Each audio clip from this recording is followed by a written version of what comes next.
আসসালামু আলাইকুম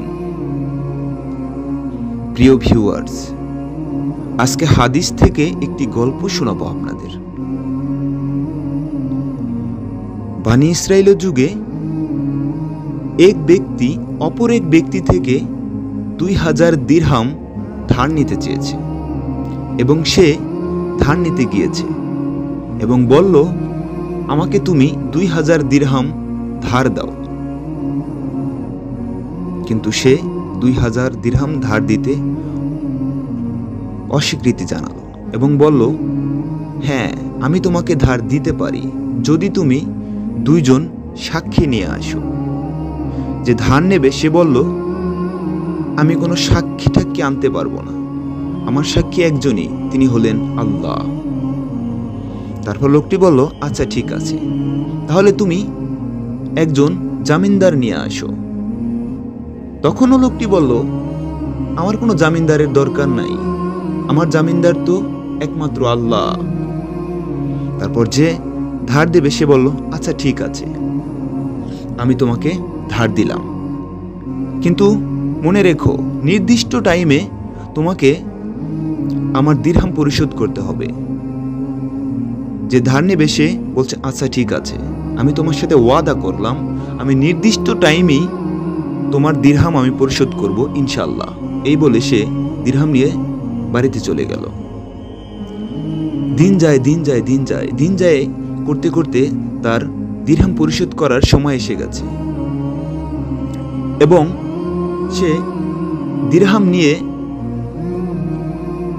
তার কাছে আসতেছিল যে টাকা পায়, কিন্তু পথে কোনো যানবাহন ছিল না, পাশে নদী, তাতে কোনো নৌকা ছিল না। সে এখন কি করবে? তার সাথে তো ওয়াদা দিয়েছে যে তাকে নির্দিষ্ট টাইম দিরহাম পরিশোধ করবে,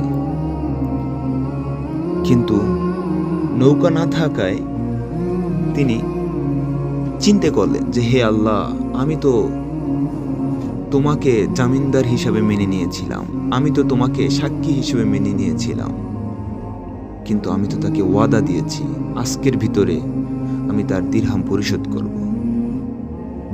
তখন তিনি চিন্তা করলো, যেভাবেই হোক আমার আজকের ভিতরে টাকা দিতেই হবে। তারপর তিনি দেখলেন নদীর পাশ দিয়ে একটি কাঠের টুকরা ভেসে যাইতেছে। তিনি কাঠের টুকরাটা হাতে নিলেন এবং সেটাকে ছিদ্র করে কিছু একটা দিয়ে পেঁচিয়ে দিনমোহর ওটার ভিতরে ঢুকিয়ে দিলেন এবং বলে দিলেন, আল্লাহ, আপনি জামিনদার, আপনি সাক্ষী, আপনি তার কাছে এই দিরহামটুকু পৌঁছে দিলেন। এবং সেই লোক যে টাকা পাবে সেও সেই লোক আসার অপেক্ষায় আসছে, তাকে নির্দিষ্ট টাইম তারিখ বলে দেওয়া হয়েছে, এজন্য সে নদীর পাশে অপেক্ষা করতেছে আর দেখতেছে সন্ধ্যা হয়ে যাইতেছে, এখনো আসতেছে না, কারণ কি? তারপরে সে দেখতে পেল যে একটি কাঠের টুকরো ভেসে ভেসে আসতেছে, ছিদ্র করা কি জানি একটা বের হয়ে আছে। তারপরে সে এই কাঠের টুকরোটা হাতে নিল এবং খুলে দেখলো যে সেই 2000 দিরহাম, আর তাতে লেখা আছে, আমি আজকে যানবাহন পাইতেছি না, নদীতে কোনো নৌকা নেই, তাই আমি আপনাকে ওয়াদা দিয়েছি, আল্লাহকে জামিনদার হিসেবে নিয়েছি, আল্লাহকে সাক্ষী হিসেবে নিয়েছি, তাই আমি আল্লাহকে সাক্ষী আর আল্লাহকে জামিনদার হিসেবেই এই দিরহাম নদীতে ছেড়ে দিয়েছি।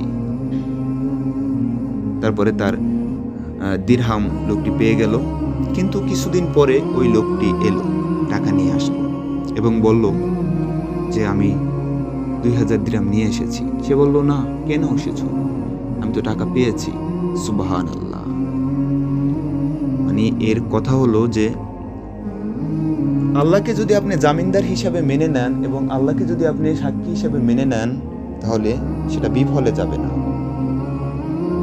আল্লাহর উপরে ভরসা করলে, আল্লাহর উপরে আস্থা রাখলে আপনি কখনো কষ্ট পাবেন না এবং আপনি কখনো কুপথে যাবেন না এবং সেটা সঠিকভাবে পরিপূর্ণ হবে এবং আপনার সব কিছু ঠিকঠাক হবে।